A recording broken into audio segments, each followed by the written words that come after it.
What actually motivates people at work beyond pay and promotion? There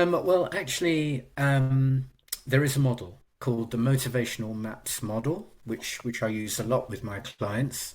And the motivational maps model, which is an ISO accredited tool and technique, identifies no less than 9 different ways in which we professional people are motivated. And it's not one of 9, it's actually all of them. So we are each driven to do a good job at work by 9 things. Um, shall I go ahead and summarize those? I think so, yes.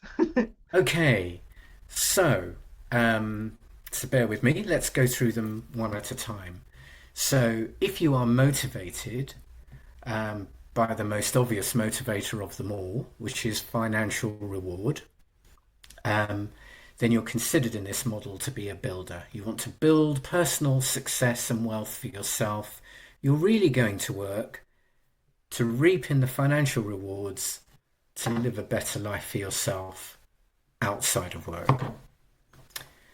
Another motivator for people is just by being experts, specialists. You see this a lot with academia or with surgeons. They want to be the expert in their field. And the material rewards sometimes come, sometimes they don't. The key thing for them is being recognized as being top of their game.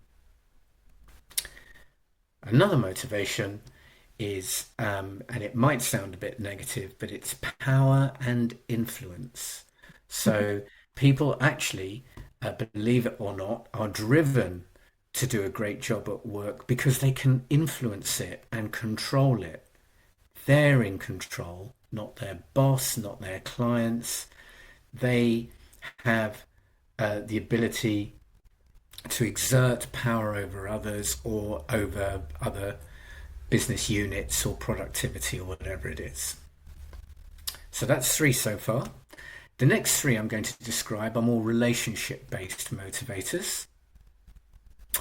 So you may have come across people like this, people who showcase themselves a little bit. They need the recognition and adoration. It's me. So they're known in the motivational map model as the star. They're the ones that want to be nominated for the awards. They're the employee of the month type people that you may see from time to time. It's all about being adored. Okay?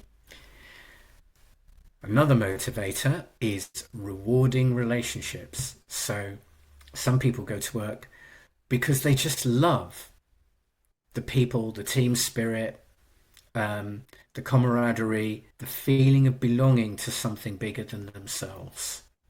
Okay, and you would find a lot of that comes from,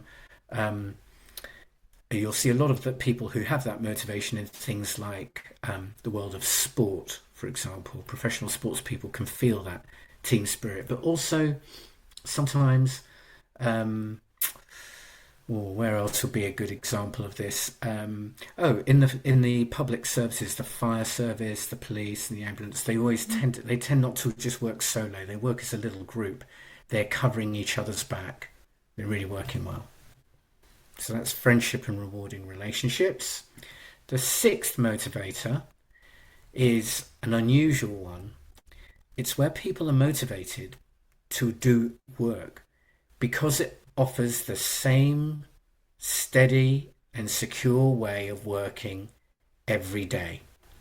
They know when they've got to come in, they clock in, they know what they got to do, they do that thing, and save for lunch breaks and breaks. At the end of the day, they know when they go home.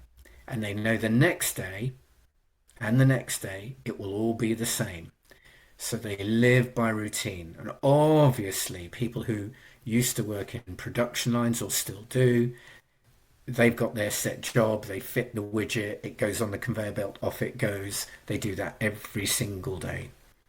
And for people with a certain mindset, that's actually safety and comforting for them, security and stability, and the job doesn't change.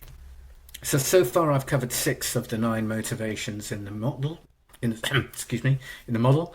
The next three are notionally categorized as growth, though I would say all the motivations in some way or form are growth motivators.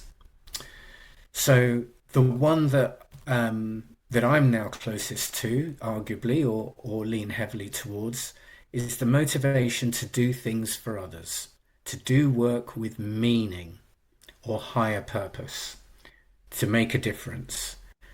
I mentioned ambulance workers earlier, people who work for the NHS, teachers, you could say, um, you know, and people who work in the food chain. They're doing a job that they know actually serves the wider community or other people. Um, and then the final two motivations. One is called spirit, which is basically where you're motivated because the job that you do gives you freedom and autonomy to express yourself or to do the work you do with complete autonomy. And of course, entrepreneurs, influencers in the modern era, they're very open and free to do what they want. The opposite of that, you could argue, are people who work in the public service in political life.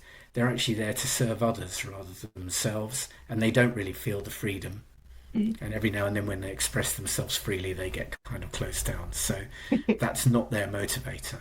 Yeah. Um, and then finally, there are people who are motivated by the opportunity to just do creative things. So we naturally think creative, we tend to think artists, illustrators, but actually creativity can even be in a white collar office job. You're just given the opportunity to design the thing you're supposed to design, or to problem solve in the way you want to problem solve, or to take your business in a direction that you want to take it in. You're coming up with the ideas, you're creating. So I'm sorry that was so long, but there are 9 different primary motivators according to the motivational maps model. And we have all of them.